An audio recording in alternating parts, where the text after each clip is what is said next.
So, I can't think of a stage show in recent years that has been as controversial as Jeremy O. Harris's Slave Play. There's a brand new HBO documentary about the controversy that this show created. Today on Commotion, how Slave Play changed the conversation about theater.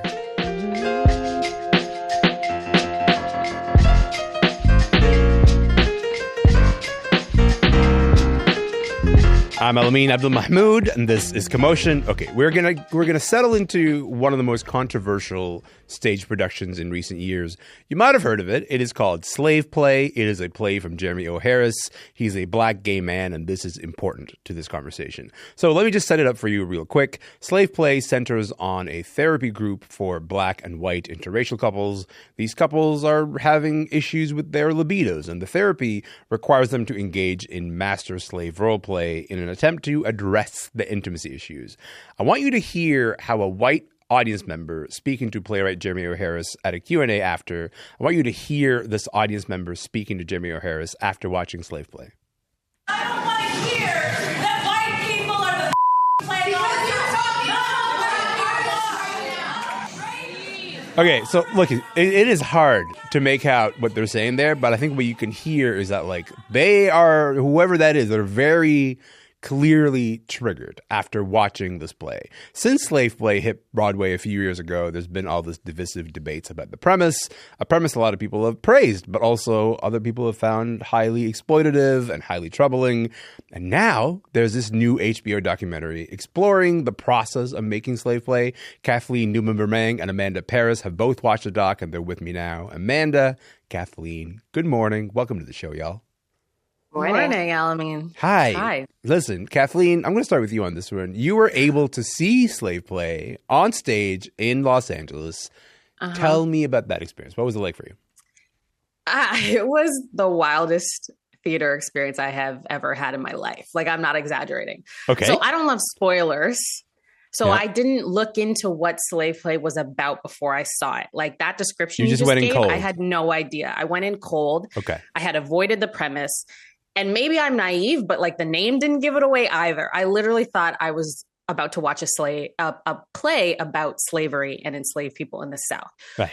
So when the veil is pulled away and it's revealed that it's, you know, these people engaging in couples therapy and doing slave play like sexually, I was like, what? I almost walked out of the theater. Like, I was shocked. And I thought, thank God I didn't bring my white husband to this. And I was looking around, and other Black folks did have their white partners with them. And I was like, y'all are braver than the Marines. You're braver than me, because the stuff explored in this play is not for the faint of heart. That's not a compliment. It's aiming to shock you and offend you and make you laugh in moments that are really uncomfortable. Like a Black character is about to get whipped and the audience is supposed to laugh. It was wild to watch something like that, which I think you can have these discussions in a productive way, but it should be an community conversation. You know, it's a Black playwright working through his own issues clearly. And in theory, for Black audiences, we can talk about who we think the audience is. But it was really strange to watch that in a theater mostly full of white people. It was uncomfortable to hear that room laughing at certain parts of the play. It was something, you know, that I've really only experienced at like TIFF or on Broadway, where I was one of the few Black people in a room watching an artist unpack Black trauma for white people. It was an unsettling experience overall, I will say. First of all, what I appreciate about that response to that, like, I asked you what he was like, and it felt like in your body you just went to whatever that day was. Like I'm telling you, I almost left multiple times. Yeah, that sounds pretty wild. Listen, Amanda, you are a playwright. You read Slave Play before it went on stage. Can you just take me back to that experience? Okay, so you get stage play and you're like, Slave Play, let me read this thing. What was your reaction? It was actually before I went to Broadway, so it had already been staged. Okay. But I did go in very blind. I knew it was a play that was getting a lot of buzz. Yeah. But I was reading it. So a friend of mine who was a producer on it sent it to me, and I was reading it on a plane.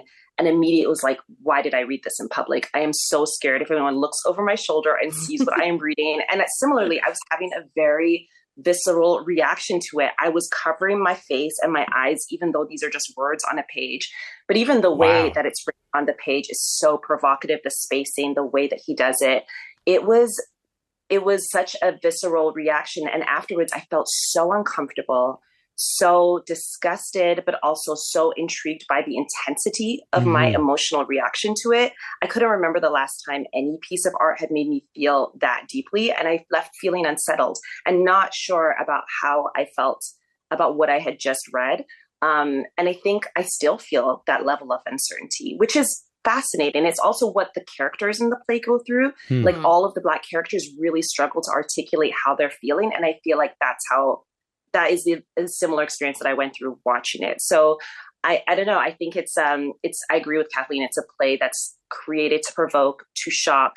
And there's a lot of wondering to what end it is that. And if you don't, and I'm wondering if the playwright knows the answer to that, and maybe in his uncertainty, that's why we're all left with uncertainty. I don't know. But anyway. No, but I mean, the idea of like Kathleen walking out of a production of this and feeling the discomfort, I can process that, and go like, wow, that must have been quite something. But the idea that you're just reading it in your own, private mind and you're having this reaction.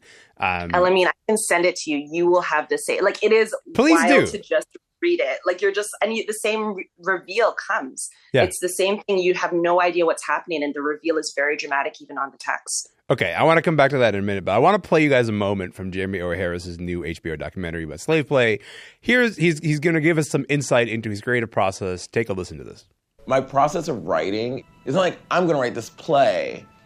Let me read all these books about it. It's more so just that I always have 14 tabs open, and I let my brain follow the things it's excited by. This literally happened. I read a review of 12 Years a Slave that really pissed me off.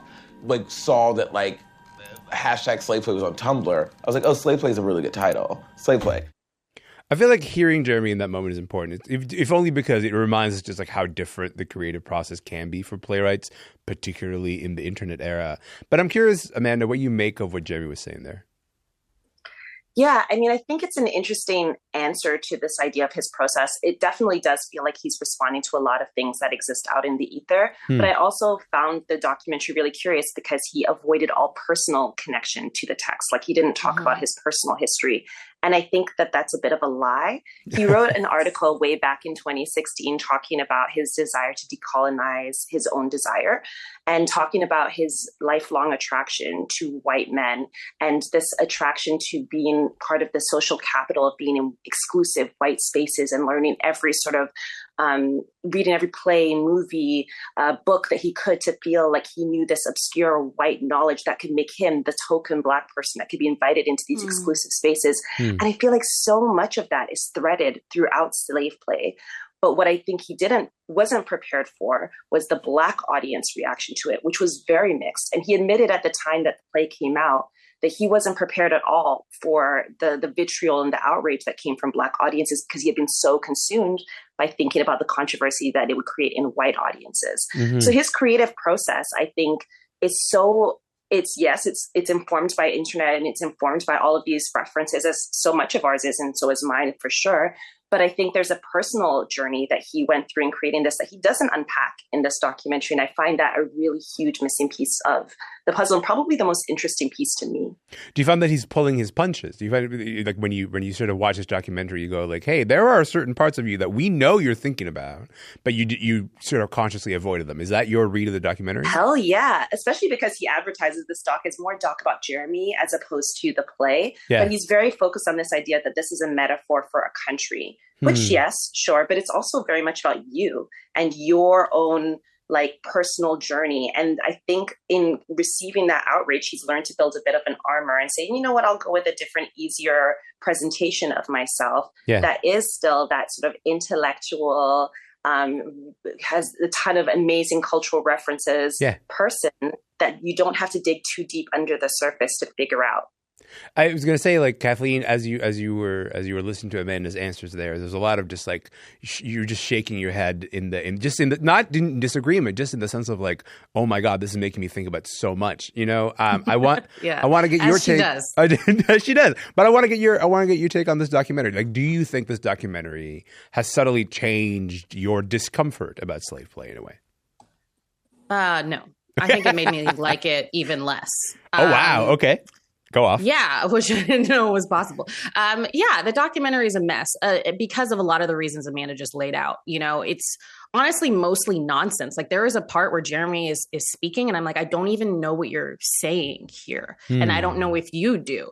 It's just him kind of wanting to hear himself speak. And it doesn't confront any of those valid criticisms of the play from Black audiences. Like as a Black playwright, I would think that he would want to confront some of those criticisms that Black audiences had, like that it doesn't give enough historical context or dig in a meaningful way into how white supremacy can show up in intimate interracial relationships.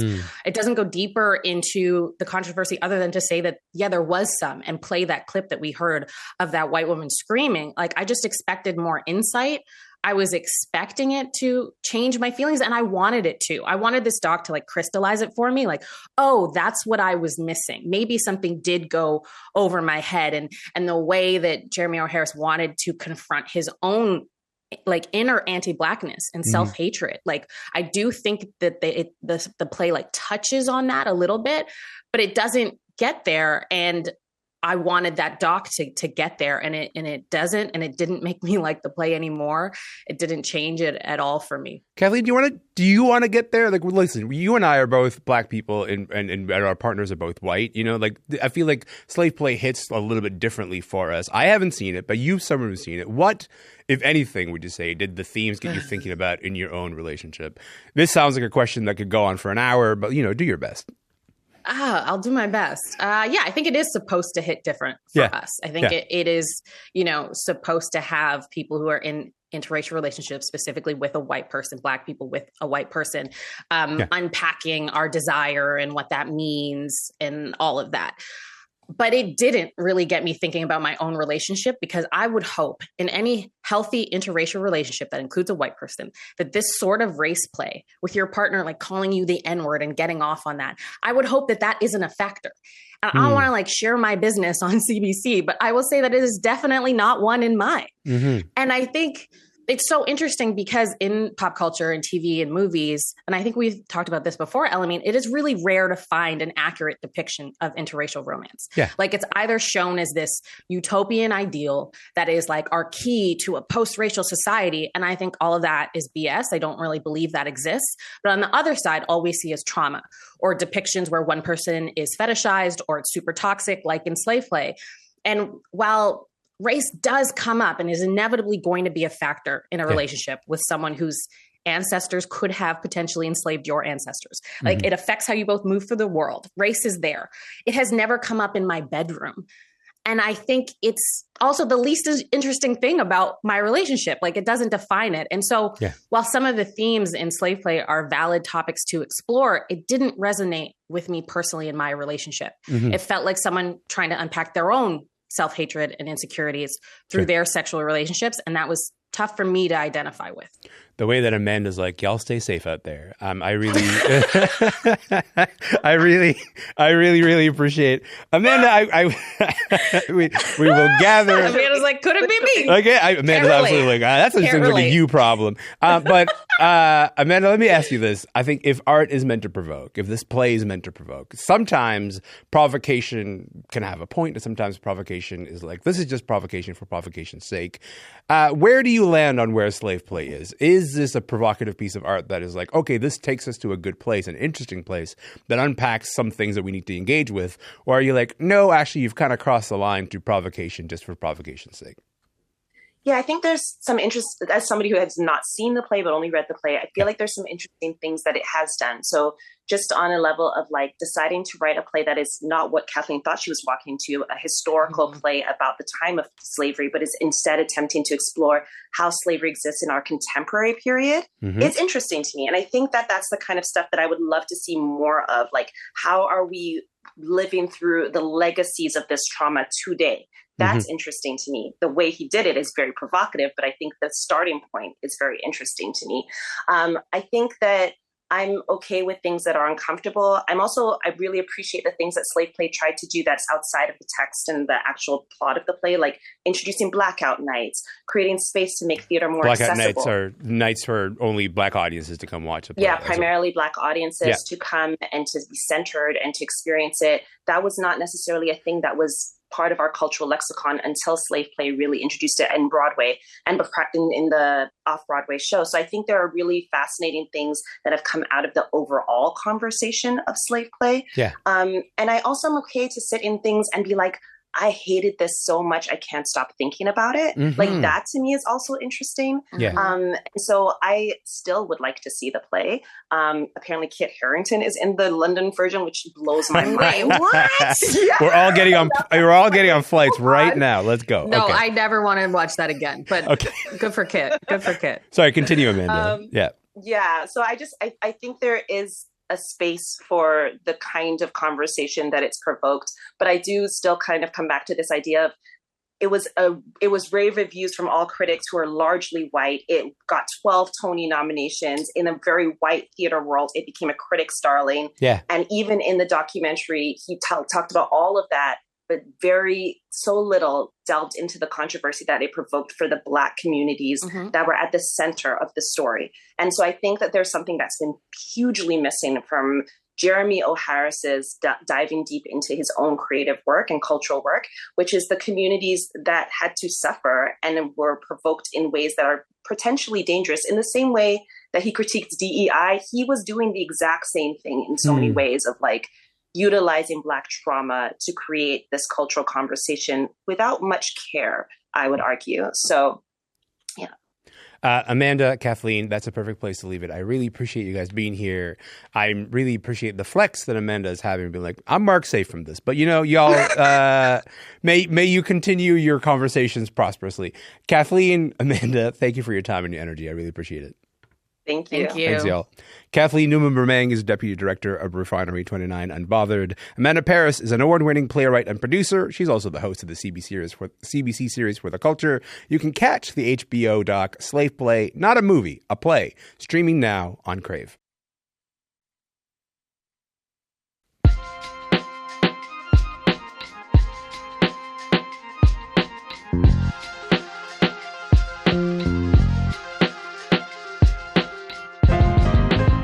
I'm Alamin Abdul Mahmoud. This is Commotion. Okay, listen, while you're listening to this podcast, just give us a follow if you don't mind. You also can find us on YouTube and Instagram. We are at Commotion CBC. We are now going to switch gears to this.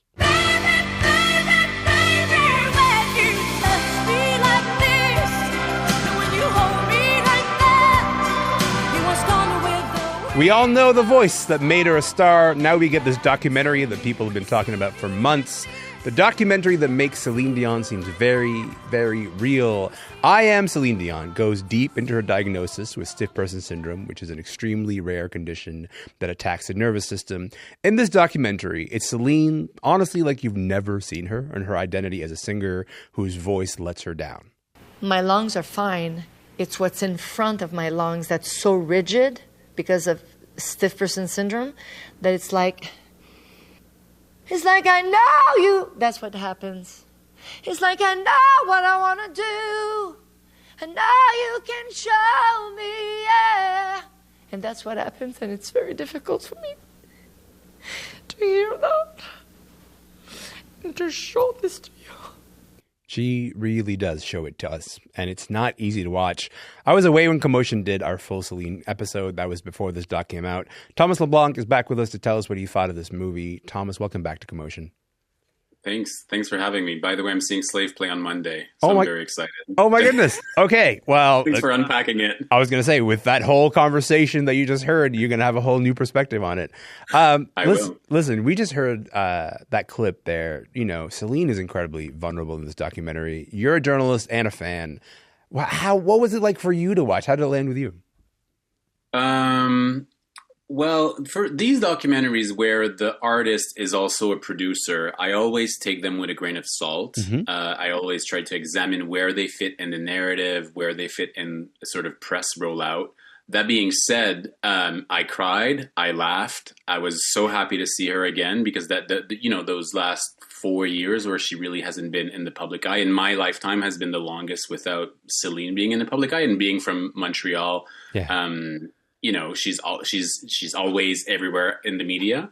And it's heartbreaking. But what came through for me is, yes, the strength, the discipline, all of this, but she is wildly intelligent. Mm-hmm. And I think this is actually the one thing that came through to the documentary is like, she just has a sense of like herself, her story, her family. She asks questions about herself, and that self-awareness, I've never seen that level of self-awareness from Celine. Yeah, hearing her reflect about her own career in almost like a third person kind of distance was really fascinating because she has a really good grasp of where she fits in, in the larger culture. Celine talks about not being able to trust her voice anymore, and it's almost like losing her identity. I had to go to the studio when I knew they wanted Celine Dion. Who's Celine Dion? Celine Dion is the one who sang all by myself anymore to the highest note ever and whatever, and she's the best. It feels like this movie is trying to answer this question of like, who is Celine Dion without the voice? Do you think it arrives at an answer? I think so. I think well, we need to see this in the sort of broader timeline of grieving. She's been grieving for the last 10 years. Renee was sick in 2015, died in 2016. Her mother died in 2020 in January.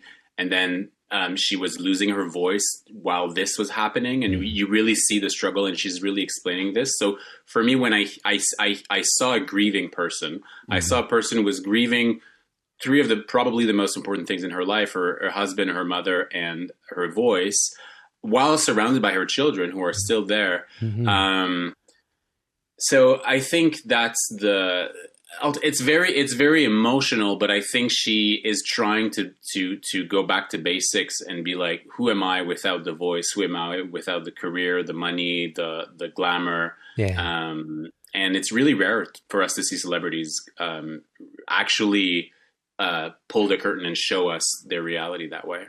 Yeah, I'm with you in terms of being skeptical of documentaries where the artist is also a producer. But also I cried probably 45 seconds in, when she asks her son, hey, are you in love? And she sings a little song to him.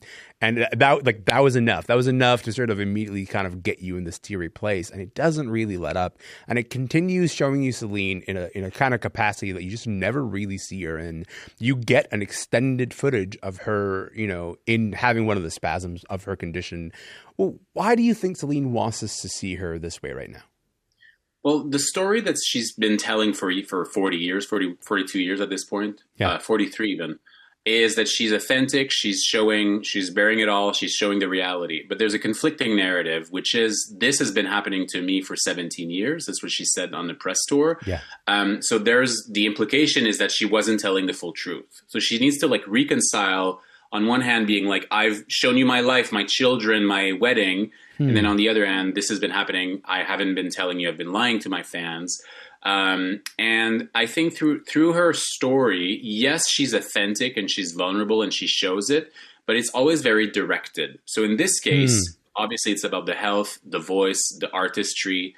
It's Celine as a singer, as an artist. But what we don't see, for example, is in that same timeline are the business implications of canceling the tour, canceling the Vegas residency. And that's also part of the story. What we don't see is who prescribed those 90 milligrams of Valiums that she was taking every day. Because she's very candid when she says, I was taking all this medication and then it stopped working and I had to be on stage. And sometimes I would just leave stage. And it's not the work of a documentary she produces, obviously, to do that. But I think I love her, I adore her, but we still have to be skeptical of, she's shedding a light on a very one aspect of her story, but we're really missing other elements, and we have to keep that in mind watching this. I think one of the most telling little moments is Celine sort of trying to do some of the physio exercises she has to do, and the doctor says that's good, and she was like, I don't want good, I want perfect, and even in recovery, she's still sort of this exacting diva, this sort of figure who is trying to return to the mythological. Thomas LeBlanc, I really appreciate you being here. Thank you so much for your time. Also, happy birthday, man! I really appreciate you doing this on your birthday. Much. Yeah, of course. Thank you so much. Enjoy your rest of the time in London. I really appreciate this. And anytime that something happens with Celine, we're going to come back right to you. Okay, so thanks so much for your time. I'll be there. Talk soon. Thomas LeBlanc is a culture commentator on Radio-Canada. I Am Celine Dion is out now on Amazon Prime. And listen, that is it for the show today. My name is Alamin Abdulmahmoud. Remember, you can find the show anytime you like, wherever you get your podcasts. We will see you tomorrow.